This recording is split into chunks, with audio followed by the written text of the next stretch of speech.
Hi everyone, मैं हूँ अलका और मैं शुरू करने जा रही हूँ घटना चक्र हिस्ट्री सीरीज़। इस सीरीज़ की खास बात ये है कि हम घटना चक्र को डिफरेंट अप्रोच से कवर करने वाले हैं, जिसमें हम माइंड मैप्स, फ्लो चार्ट्स का यूज़ करेंगे ताकि चीज़ें दिमाग में बैठ जाएं, क्योंकि सिर्फ पढ़ना काफ़ी नहीं है, हमें चीज़ों को याद रखना पड़ता है ताकि एग्ज़ाम्स में क्वेश्चन सही किया जा सके। शुरुआत हम मेडिवल हिस्ट्री से करने वाले हैं और आज का हमारा टॉपिक है मुस्लिम इन्वेजन ऑफ इंडिया। इस टॉपिक को याद करने के लिए हमें कुछ नहीं करना है, सिंपली पीसीबी फॉर्मूले को ध्यान में रखना है। फिजिक्स, केमिस्ट्री, बायो वाला नहीं, पर्सन, कंट्री, कोड, क्वाइन और बैटल वाला। सबसे पहले हज़रत मोहम्मद का नाम याद रखना है, मोहम्मद बिन कासिम, महमूद गजनी और मोहम्मद घोरी। फिर आ जाते हैं कंट्री नेम, कोड, क्वाइंस पे और लास्ट में बैटल्स पे, जिसमें कि तरई और चंदावार सबसे ज़्यादा इम्पॉर्टेंट है। इन पॉइंट्स को हमें ध्यान में रखना है क्योंकि इसी के इर्द गिर्द पूरे टॉपिक को दिया गया है, इन्हीं से क्वेश्चंस पूछे गए हैं। तो चलिए शुरू करते हैं। सबसे पहले हम बात कर लेते हैं कि कंट्री नेम से रिलेटेड क्या चीज़ें दी गई हैं। तो भारत नाम ऋग्वेदा के हिसाब से भरत ट्राइब से लिया गया है और ईरानियंस इसे हिंदुस्तान कहा करते थे। हिंदू टर्म का सबसे पहले इस्तेमाल करने वाले अरेबियंस थे और ग्रीक्स हमारी कंट्री को इंडिया ही कहा करते थे। अब हम बात करेंगे कि प्रोपाउंडर ऑफ इस्लाम कब पैदा हुए, कहाँ पैदा हुए, वो जगह कौन सी कंट्री में थी और मोस्ट इम्पॉर्टेंट उनका नाम क्या था। तो प्रोपाउंडर ऑफ इस्लाम 570 AD में पैदा होते हैं। जगह थी मक्का, जो कि सऊदी अरेबिया में पड़ता है, और उनका नाम था हज़रत मोहम्मद, यानी कि हज़रत मोहम्मद ही प्रोपाउंडर ऑफ इस्लाम है, गंगाधरी शक्तिमान है। जैसा कि हमारे टॉपिक का नाम है मुस्लिम इन्वेजन ऑफ इंडिया, तो क्या आप क्यूरियस नहीं है ये जानने में कि कौन वो पहला मुस्लिम रहा होगा जो इंडिया में आया होगा? तो अब हम बात करने वाले हैं फर्स्ट मुस्लिम इन्वेडर की।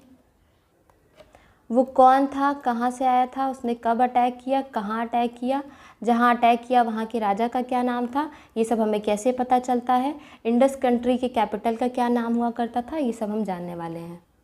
तो फर्स्ट मुस्लिम इन्वेडर था मोहम्मद बिन कासिम। ये अरब से आया था, 712 AD में आया था। उसने सिंध पे अटैक किया था, वहाँ का राजा दाहिर था। ये सब चाशनामा में लिखा गया है और इंडस कंट्री का कैपिटल उस टाइम पे अरोड हुआ करता था। अब हम बात करेंगे महमूद गजनी की। उससे पहले मैं ये बता दूं कि एक गजनाविद डायनेस्टी थी जिसके फाउंडर थे अलाउद्दीन और इसी डायनेस्टी का रूलर हुआ करता था महमूद गजनी। महमूद ने 999 से 1027 AD तक 17 बार इंडिया में इन्वेड किया। उसने सोमनाथ मंदिर को लूटा। उस टाइम पे वहाँ के राजा थे भीमदेव वन, जो कि सोलंकी डायनेस्टी से बिलोंग करते थे।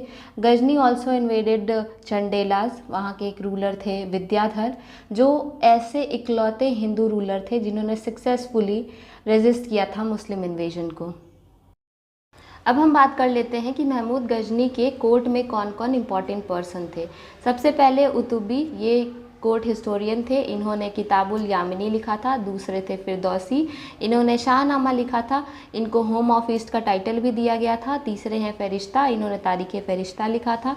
चौथे हैं अल बिरूनी, ये बहुत ही इंपॉर्टेंट है क्योंकि ये पहले ऐसे मुस्लिम थे जिन्होंने पुरानास की स्टडी करी। ये महमूद गजनी के साथ 11वीं सेंचुरी में इंडिया विजिट किए थे। इन्होंने तहकीक हिंद प्लस किताबुल हिंद जैसी किताबें लिखी और इनके बारे में कहा जाता है कि ये नॉट अ सेकुलर राइटर थे। अब गजनी के टाइम के कॉइन्स की बात कर लेते हैं। उस टाइम पे सिल्वर कॉइन्स चला करते थे और कॉइन के एक साइड पे संस्कृत लेजेंड हुआ करते थे। अब हम बात कर लेते हैं मोहम्मद घोरी की। ये बहुत ही इंपॉर्टेंट नाम है, इसलिए ध्यान से सुनिएगा। सबसे पहले 1175 में ये मुल्तान में अटैक करता है, फिर ये गुजरात पे अटैक करता है। वहाँ पे इसकी लड़ाई भीमा टू के साथ होती है जिससे वो हार जाता है। आगे चल के ये पृथ्वीराज चौहान के साथ लड़ाई करेगा, जो कि बहुत ही फेमस बैटल है, बैटल ऑफ तरई। 2 बैटल्स होती हैं, एक 1191 AD में और दूसरी 1192 AD में।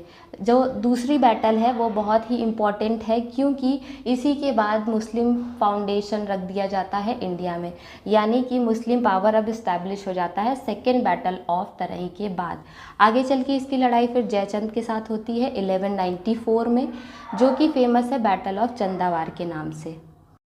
अब बात कर लेते हैं घोरी के टाइम के कॉइन की। स्पेशल बात उनके कॉइन में ये थी कि कॉइन के एक साइड गॉडेस लक्ष्मी प्रिंट हुआ करती थी और दूसरे साइड कलमा। अब मैं 2 नाम बोलूँगी, आपको ध्यान से सुनना है। कुतुबुद्दीन ऐबक, बख्तियार खलजी, ठीक है। हम बात कर रहे थे किसकी, मोहम्मद घोरी की। तो मोहम्मद घोरी जब जीत जाता है तो उसके बाद वो नॉर्थ इंडिया में इक्ता सिस्टम इंट्रोड्यूस करता है। और जानते हैं पहला इक्ता वो किसको देता है, तो वो देता है कुतुबुद्दीन ऐबक को, क्योंकि इसने बहुत हेल्प की थी उनको विक्ट्री दिलाने में। अब बात करते हैं बख्तियार खलजी की। बख्तियार खलजी मोहम्मद घोरी का स्लेव था जिसने बंगाल और बिहार को कॉन्कर किया था। लास्ट में आपके लिए एक सवाल, आपको क्या लगता है कि टर्किश इन्वेजन ऑन इंडिया क्यों सक्सेसफुल हुआ होगा? तो मैं आपको बता दूं कि नॉर्थ इंडिया में पॉलिटिकल यूनिटी बहुत कम थी, इस वजह से ये सक्सेसफुल रहे। अब चलते हैं वीडियो के स्टार्टिंग में और देखते हैं कि हमने सारे पॉइंट्स कवर कर लिए हैं या नहीं। सबसे पहले हज़रत मोहम्मद जो कि प्रोपाउंडर ऑफ इस्लाम थे, मोहम्मद बिन कासिम जो first Muslim invader in India रहा, महमूद गजनी जिसने कई बार इन्वेड किया इंडिया में, मोहम्मद घोरी के टाइम पे मुस्लिम पावर को इंडिया में इस्टेब्लिश किया गया। कंट्री के नाम से रिलेटेड चीज़ें हम लोगों ने देख ली है, किसके कोर्ट में कौन था ये भी देख लिया, किसके टाइम की कॉइन की क्या स्पेशलिटी थी ये भी देख ली, और जो बैटल्स थे तरई और चंदावार ये भी देख लिया है। तो यहाँ पे हमारा चैप्टर ख़त्म होता है। उम्मीद है आपको वीडियो अच्छी लगी होगी। अगर अच्छी लगी तो लाइक, शेयर और सब्सक्राइब करना ना भूलें। Thank you.